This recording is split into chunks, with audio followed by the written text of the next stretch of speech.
ஜோவை வந்துட்டு உடனே அரகாக்கி சாச்சியோ ரெண்டு பேருமே ஹாஸ்பிட்டலுக்கு கூட்டிட்டு வந்துடுறாங்க. அங்க டாக்டர் அவனை செக் பண்ணி பார்த்துட்டு பெருசா எந்த ஒரு சிம்டம்ஸும் தெரியல, ஆனா அவர் வந்துட்டு பெயின் கில்லர்ஸ் அதிகமா எடுத்துக்கிட்டனால தான் இந்த மாதிரி வந்திருக்குது அப்படின்னு சொல்லிட்டு சொல்றாரு. ஆனா அந்த பெயின் கில்லர் அவன் விட்டுட்டு ரொம்ப நாள் ஆச்சுன்னு சொன்னானே அப்படின்னு சொல்லிட்டு அரகாக்கி சொல்றான். அவர் என்னதான் விட்டுருந்தாலுமே இதோட சைடு எஃபெக்ட் இன்னும் இருக்கதான் செய்யும் அவருக்குள்ள. இதை இவர் இன்னமும் கண்டினியூ பண்ணாரு அப்படின்னா அவர் சாகிற நிலைமை கூட போகிற மாதிரி ஆயிரும் அப்படின்னு சொல்லிட்டு சொல்றாரு டாக்டர். அடுத்து ஜோவை உள்ள ரூம்குள்ள பாக்குறதுக்கு அரகாக்கி சாச்சி அப்புறம் சாச்சியோட ஃப்ரெண்ட்ஸ் எல்லாரும் வந்துடுறாங்க. எனக்கு ஒண்ணும் இல்ல, நான் நல்லா தான் இருக்கேன், உங்களை இப்படி வருத்தப்பட வச்சதுக்கு என்னை மன்னிச்சிருங்க அப்படின்னு சொல்லிட்டு ஜோ சொல்றான். இதேதான் முதல்ல நம்ம நாம்பவும் சொன்னாரு, நீ இப்படி பேசாத அப்படின்னு சொல்லிட்டு எல்லாம் சொல்றாங்க. சரி அதெல்லாம் ஒரு பக்கம் இருக்கட்டும், நம்ம நோவார் ஜிம்மை நம்ம மறுபடியும் ரீபில்ட் பண்ணிட்டு நாளையில இருந்து அதை நம்ம ஓபன் பண்ணிடலாம் அப்படின்னு சொல்லிட்டு ஜோ சொல்றான். இன்னொரு பக்கம் யூகிகோட அசிஸ்டன்ட் வந்துட்டு மேக்கோட ஒய்ஃபை பார்த்து பேசுறா, போய் உங்க ஹஸ்பண்ட் கிட்ட ஏதாவது சேஞ்சஸ் இருக்கிற மாதிரி நீங்க நோட் பண்ணிக்கலாம், ஏன்னா நீங்க தான் அவரை ரொம்ப பக்கத்துல இருந்து பாத்துக்கிட்டு இருக்கீங்க, ஏதாவது சேஞ்சஸ் இருக்கிற மாதிரி இருந்தா உடனே என்கிட்ட சொல்லுங்க அப்படின்னு சொல்லிட்டு கேக்குறா. பட் இது வந்துட்டு மேக்கோட ஒய்ஃப் அவகிட்ட ஷேர் பண்ணலாம், இல்ல அவர் ஓகேவா தான் இருக்கிறாரு அப்படின்னு சொல்லிடுறா. யூகிகோட அசிஸ்டன்ட்மே அன்னைக்கு நைட் ஏதோ ஒரு பார்ட்டி நடக்குது, அங்க யூகிகோ கிட்ட இதை பத்தி சொல்றா. அவங்க வந்துட்டு எதுவுமே இல்லன்னு சொல்லிட்டு தான் சொன்னாங்க, ஆனா அவங்க பேச்சுல ஏதோ ஒரு சந்தேகம் இருக்குது எனக்கு அப்படின்னு சொல்லிட்டு இப்போ அடுத்த நாள் காலையில ஆகுது. நோவேர் ஜிம்மோட ஃபர்ஸ்ட் டே ஓப்பனிங் எல்லாரும் செலிப்ரேட் பண்ணிக்கிட்டு இருக்காங்க. அப்ப எல்லாருமே கேக்குறாங்க, நீ வந்துட்டு திரும்ப டவுனுக்குள்ள வரும்னு சொல்லிட்டு நாங்க எதிர்பார்க்கவே இல்லை, நீ எப்படி திரும்ப இங்க வந்த, உன் வீட்டுக்கே திரும்ப வந்த அப்படின்னு சொல்லிட்டு எல்லாம் கேக்குறாங்க.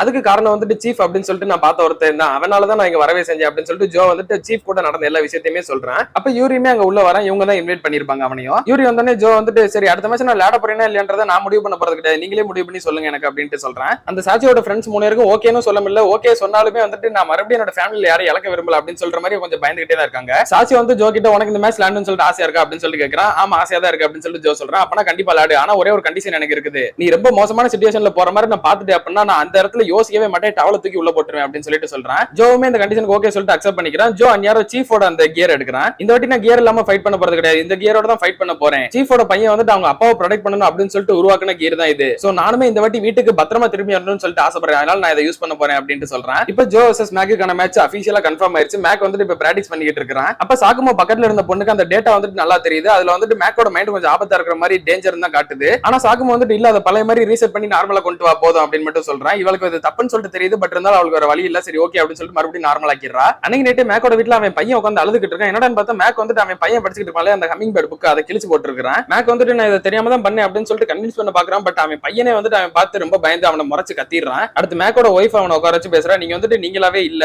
ஆக்சுவலி இது எல்லாத்துக்குமே காரணமும் நான் தான் அப்படின்னு சொல்லிட்டு சொல்றா. எதுக்கு உனைய சொல்ற அப்படின்னு சொல்லிட்டு அவனும் கேட்கறான். இல்ல நீங்க வந்துட்டு ஹாஸ்பிட்டல் அட்மிட் ஆன அன்னைக்கு தான் சாக்குமா அங்க வந்தாரு, உங்களை பழைய மாதிரி நடக்க வைப்பேன், பழைய மாதிரி கொண்டு வரேன்னு சொல்லிட்டு என்கிட்ட சொன்னாரு. ஆனா இது ஒரு டெஸ்டிங் தான் அப்படின்னு சொன்னாரு, அதனால எனக்கு அதை ஒத்துக்கவும் மனசு இல்ல. ஆனா அவர் வந்துட்டு அப்ப நம்ம பையனுக்கான சர்ஜரியை பாத்துக்கிறேன்னு சொல்லிட்டு சொன்னாரு, அதுக்காக தான் நான் ஓகேவே சொன்னேன். என்னால ஒரே டைம்ல உங்க 2 பேரையும் இழக்க முடியாது, அந்த ஒரு பயத்தினாலதான் நம்ம பையனுக்கு சர்ஜரி கண்டிப்பா நடந்தே ஆகணுமேன்னு சொல்லிட்டு ஒரு கட்டாயத்தினாலதான் நான் இதை ஒத்துக்கவே செஞ்சேன் அப்படின்னு சொல்லிட்டு சொல்றா. என்னோட உடம்பை வெறும் எக்ஸ்பெரிமெண்டா தான் யூஸ் பண்ணணும் அப்படின்னு சொல்லிட்டு மேக்கு செம கடுப்பாயிருது. அவன் நேரா சாக்குமோ கிட்டே போயிடுறான். எதுக்கு இந்த மாதிரி பண்ண, என்னோட உடம்புக்கு எக்ஸ்பெரிமெண்டா யூஸ் பண்ணிக்கிட்டு இருந்தேன், என் ஒய்ஃபை எதுக்கு இப்படி ஏமாத்தி இந்த மாதிரி எல்லாம் பண்ண அப்படின்னு சொல்லிட்டு கேட்கறான். நான் பண்ண எல்லாமே உன்னோட நன்மைக்காக தான், நீ நார்மலா இருந்திருந்தா உன்னால இதுல ஒரு ஸ்டெப் கூட எதுவுமே பண்ணிருக்க முடியாது, அண்ட் அதுக்கும் மேல உன் பையனுக்கு ஒரு டோனர் கிடைச்சிருக்க மாட்டாங்க, சர்ஜரி நடந்திருக்காது, அதெல்லாம் யோசிச்சு பாரு அப்படின்னு சொல்லிட்டு மறுபடியும் சாக்குமோ வந்துட்டு இவனை மண்டைய கழுவிடுறான். அப்போ மறுபடியும் இந்த ஹம்மிங் பேர்ட் ஸ்டோரி வந்துட்டு கண்டினியூ ஆகுது. அந்த ஹம்மிங் பேர்ட் வந்துட்டு வானத்துல போய் மறைஞ்சிருக்கு இல்லையா, அதுக்கடுத்து திரும்பவும் அது கீழே இறங்குது, நோமேட் கிட்ட வருது. நோமேட் கிட்ட வந்துட்டு இன்னொரு வாட்டி நான் ஒரு பாட்டு பாடுறேன், அதையுமே நீ கேட்கறியா அப்படின்னு சொல்லிட்டு கேக்குது. நோமேட் அது என்னதான் விரட்டி விட்டாலும் அது வந்துட்டு போகவே மாட்டேன் அப்படின்னு சொல்லிட்டு அங்கேயே தான் நின்னுகிட்டு இருக்கு. நான் இதுக்கு முன்னாடி பண்ண அதே பெட்டை தான் எப்பயும் வைக்கிறேன், உன்னை ஒரு பொய் சொல்ல வச்சிட்டேன் அப்படின்னா நான் மறுபடியும் பாட்டு பாடி நீ கேட்டுதான் ஆகணும் அப்படின்னு சொல்லிட்டு மறுபடியும் ஹம்மிங் பேர்ட் சொல்லுது. சரி இந்த வாட்டியும் நான் உங்ககிட்ட ஏமாறலாம் மாட்டேன், நான் தான் கண்டிப்பா வின் பண்ணுவேன், சரி ஓகே அப்படின்னு சொல்லிட்டு நோமேட் அக்செப்ட் பண்ணிக்கிறான். இப்பயும் அந்த ஹம்மிங் பேர்ட் அதே கேள்வியை தான் கேக்குது, நீ எதுக்கு சாக நினைக்கிற அப்படின்னு சொல்லிட்டு.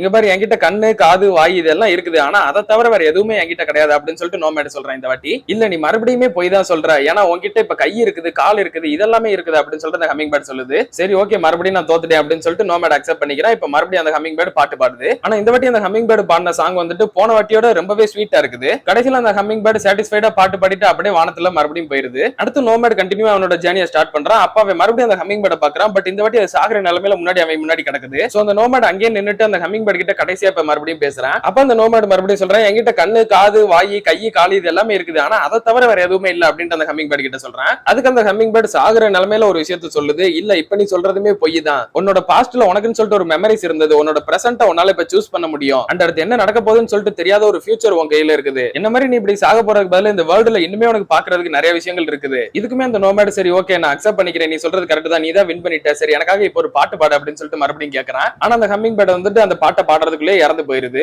இன்னொரு பக்கம் யூரி வந்து ஜோக்கு ட்ரைனிங் கொடுத்துக்கிட்டு இருக்கான். அவன் அட்டாக் பண்ண சொல்லல, வெறும் டிஃபென்ஸ் மட்டும் பண்ண சொல்றான். எதுக்கு அப்படின்னு சொல்லிட்டு ஜோ கேட்கறான். மேக் ரொம்ப முரட்டுத்தனம் ஆயிட்டானா உன்னால எதுவுமே பண்ண முடியாது, அந்த நேரம் நீ டிஃபென்ஸ் மட்டும் தான் பண்ணி ஆகணும், அதனால இப்ப நீ டிஃபென்ஸ் நல்லா பிராக்டிஸ் பண்ணணும், உன்னை ரிங்குக்குள்ள இருந்து பத்திரமா வெளியே கொண்டு வரது என்னோட பொறுப்பு தான், சோ அதையுமே நான் பாத்துக்கணும் அப்படின்னு சொல்லிட்டு யூரி சொல்றான். இன்னொரு பக்கம் நம்ம மெக்கானிக் அங்கிள் கடையில உட்காந்து ஜோவோட கியரை பாத்துக்கிட்டு இருக்காங்க. சாட்சியா அந்த மெக்கானிக் அங்கிள் அப்புறம் அந்த ஒயிச்சோ பொண்ணு. இந்த கியர் வந்து ரொம்பவே வெயிட்டா இருக்கு, சோ இதை லைட்டாவும் ஆக்கணும், அதே டைம்ல இது கொஞ்சம் மூவ்மெண்ட்டுக்கு கஷ்டமா கஷ்டமா இருக்கும் ஜோக்கு, அதனால மூவ்மெண்டே கொஞ்சம் ஈஸி ஆகணும் அப்படின்னு சொல்லிட்டு சாட்சி வந்துட்டு புதுசா அதுல நிறைய மாடிஃபை எல்லாம் பண்றான். ஒய்ச்சோவும் சொல்ற ஜோவை அதிகமா பக்கத்துல இருந்து பார்த்தது சாட்சியோ தான், சோ அவனுக்கு தான் இது தெளிவாவே தெரியும் அப்படின்னு சொல்லிட்டு அந்த மெக்கானிக் அங்கிள் கிட்ட. மேக்கோட வீட்டுல அவ ஒய்ஃப் வந்து ரொம்பவே அப்செட்டா உட்காந்துக்கிட்டு இருக்கா. அப்பா வந்துட்டு கொஞ்ச நேரத்துல வந்துருவாங்க, நீங்க வேணா பாருங்க அப்படின்னு சொல்லிட்டு அவ பையன் சொல்றான். மேக் வந்து குடிச்சிட்டு காருக்குள்ள அப்படியே ஒரு பாலத்துக்கு கீழே நிப்பாட்டி வச்சிருக்கான். அப்ப ஒரு போலீஸ் வந்து எதுக்கு சார் இங்க வண்டியை நிப்பாட்டிருக்கீங்க அப்படின்னு சொல்லி கேக்குறான். மேக் சரியாவே பதில் சொல்ல, அதனால இவன் மேல சந்தேகப்பட்டு கண்ணாடி இறக்குங்க அப்படின்னு சொல்லிட்டு கேக்குறான். இவனுக்கு மேக்கோட மூஞ்ச பார்த்ததுக்கு அப்புறம் சரி அடையாளம் தெரியல. அந்நேரம் இன்னொரு ஆபீசர் ஒருத்தர் வராரு, என்ன பிரச்சனை அப்படின்னு சொல்லிட்டு சார் இவர் பாக்குறப்ப எனக்கு ஏதோ தப்பா இருக்கு அப்படின்னு சொல்லிட்டு இவன் சொல்றான். அவருமே வந்துட்டு லைட் அடிச்சு பாக்காரு. மேக் நீயா அப்படின்னு சொல்லிட்டு பாக்குறாரு. ஏன்னா இவங்க ரெண்டு பேருமே ஃப்ரெண்ட்ஸ் தான். இப்போ அந்த ரெண்டு போலீஸ்காரங்களும் மேக் வந்துட்டு ஒரு இடத்துல கூட்டு வச்சு பேசிட்டு இருக்காங்க. என்னாச்சு எதுக்கு இப்படி இருக்கு அப்படின்னு சொல்லிட்டு. மேக் வந்துட்டு போலீஸ் ஆபீசரா ஒர்க் பண்ணப்ப இவருமே கூட இருந்திருப்பாரு. ரெண்டு பேரும் பெஸ்ட் ஃப்ரெண்ட்ஸா தான் இருந்திருப்பாங்க.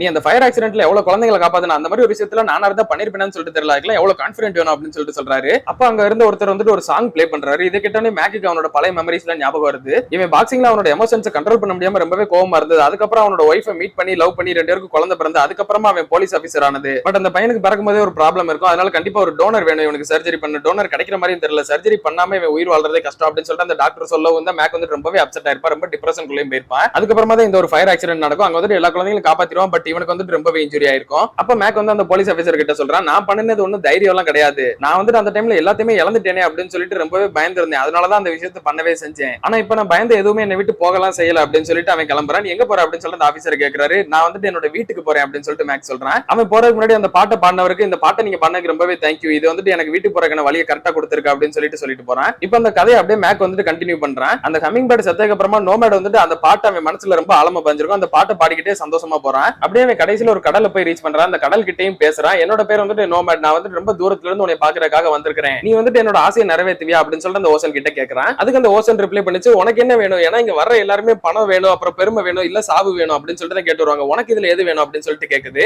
என்னோட ஆசை வந்துட்டு இது எதுவுமே கிடையாது, நான் வந்துட்டு திரும்ப வீட்டுக்கு போறதுக்கு எனக்கு ஒரு வழி தெரியணும் அப்படின்னு சொல்லிட்டு சொல்றேன். நான் வீட்டுக்கு போறதுக்கான வழியை மட்டும் என்கிட்ட சொல்லிடு அப்படின்னு சொல்லிட்டு நோமேட் கேட்டிருப்பான். இதைத்தான் மேக் வந்துட்டு அவன் பையனுக்கு வாசிச்சிருப்பான். நேரம் அவன் பையன் வந்து கேட்பான், அப்பனா நோமேட் கடைசியா வீட்டுக்கு போயிருவாரா இல்லையா அப்படின்னு சொல்லிட்டு. அந்த நோமேட் எவ்வளவு தூரம் போனாலும் அவனோட மனசு அவனோட வீட்டுக்கிட்டே தான் இருக்கும், அதனால கண்டிப்பா அவன் திரும்பவும் வீட்டுக்கு போயிருவான் இந்த கதையில அப்படின்னு சொல்லிட்டு மேக் சொல்லியிருப்பான். சோ இப்ப மேக்குமே திரும்ப அவனோட வீட்டுக்கே வந்து ரீச் பண்றான். இந்த கதையில நீங்க இன்னொரு விஷயத்தையும் புரிஞ்சுக்கணும், இதுல மேக்குமே வந்துட்டு அந்த ஹம்மிங் பேர்ட் கதைக்கு நல்லாவே ரிலேட் ஆகும். ஜோ ஒரு பக்கம் நோமேட் அப்படின்னு சொல்லிட்டு நினைச்சீங்க அப்படின்னா இந்த பக்கம் மேக்மே வந்துட்டு நோமேட் கேரக்டரா தான் இருந்திருக்கான். மேக் வீட்டுக்குள்ள வந்தோடனே அவ ஒய்ஃப் வந்துட்டு என்னோட தப்பு தான், இதெல்லாம் என்ன மன்னிச்சிருங்க அப்படின்னு சொல்லிட்டு சொல்றா. இல்ல நீ வந்துட்டு அந்த சிச்சுவேஷன்ல கரெக்டான முடிவு தான் எடுத்திருக்க அப்படின்னு சொல்லிட்டு மேக் கன்வின்ஸ் பண்றான். மேக்கோட பையனுமே வந்துட்டு அப்பா கண்டிப்பா வீட்டுக்கு வருவாங்கன்னு சொல்லிட்டு நான் சொன்னேன்ல அப்படின்னு சொல்லிட்டு சொல்றேன். அடுத்து மேக் வந்துட்டு நேரா சாகுமோ கிட்ட போயிட்டு இந்த வாட்டி ஃபைட் பண்ணுவேன், ஆனா நான் வந்துட்டு என்னோட வழியில தான் ஃபைட் பண்ணுவேன், நீங்க ட்ரெயின் பண்ற மாதிரி எல்லாம் ஃபைட் பண்ண முடியாது அப்படின்னு சொல்லிட்டு போயிடுறான். இப்போ அன்னைக்கான மேட்ச் டேவுமே வருது. சாஜி வந்துட்டு அவங்க ட்ரெஸ்ஸிங் ரூம்ல ஒரு விஷயத்தை பாக்குறான். அதாவது சீசன் 1 ஃபைனல் கேம் அப்ப டீம் நோவர் அப்படின்னு சொல்லிட்டு எழுதிருப்பாங்க, அது வந்துட்டு இன்னுமே அங்க இருக்குது சவுத்துல. சீஃபோட டவுன்ல இருக்க எல்லாருமே ஒரே டிவில உட்கார்ந்து இந்த மேட்ச் பாக்குறாங்க. இப்போ இவங்க ரெண்டு பேருக்கான கேமுமே கரெக்டா ஸ்டார்ட் ஆகுது. எடுத்தோடனே ஜோ வந்துட்டு மேக்கு லியோ ஒரு கட் பண்ணிருப்பான் தெரியுமா, அதே இடத்துல திரும்பவும் கட் பண்ணி ரத்தம் வர வைக்கிறான். அப்ப மேக் டீம் சைடு பார்த்தா அந்த சாக்குமோ கூட ஒரு பொண்ணு இருக்கும் தெரியுமா, அசிஸ்டன்ட், அந்த பொண்ணு நின்னுகிட்டு இருக்கு. அந்த பொண்ணு தான் அனலைஸ் பண்ணிக்கிட்டு இருக்கு இதெல்லாம். அப்போ ஒரு பிளாஷ்பேக் கட்டுறாங்க. இவ வந்துட்டு நேரா நம்ம யூகிகோவோட கம்பெனிக்கே போய் நின்றுவா. சாக்குமோ வந்துட்டு இந்த மாதிரி தப்பு தான் பண்ணிக்கிட்டு இருக்காரு, இப்படியே போச்சு அப்படின்னா நம்ம மேக்கோட பிரெயின் டெத்தே ஆயிரும், அதனால இதை நான் விட்டுறக்கூடாது அப்படின்னு சொல்லிட்டு எனக்கு தோணுச்சு, அதனால தான் வந்தேன் அப்படின்ட்டு எல்லாம் உண்மையை சொல்லியிருப்பா. இந்த மேட்ச் யூகிகோ சாக்குமோ ரெண்டு பேரும் மேல இருந்து பாத்துக்கிட்டு இருப்பாங்க. நேரா யூகிகோ வந்துட்டு இதெல்லாம் சொல்றா அப்படின்னு அவ இப்ப ஓ சைடு வந்துட்டாளா, பட் இருந்தாலும் இந்த ப்ராஜெக்ட் நீ கேன்சல் பண்ண அப்படின்னா உங்க கம்பெனிக்கு தான் ரொம்பவே லாஸ் ஆகும் செய்யும் அப்படின்னு சொல்லிட்டு சாக்குமோ சொல்றான். இப்போ ரவுண்ட் ஒண்ணுமே வந்துட்டு கம்ப்ளீட் ஆகுது. ரெண்டு பேரும் வெளியே உட்காந்துருக்காங்க.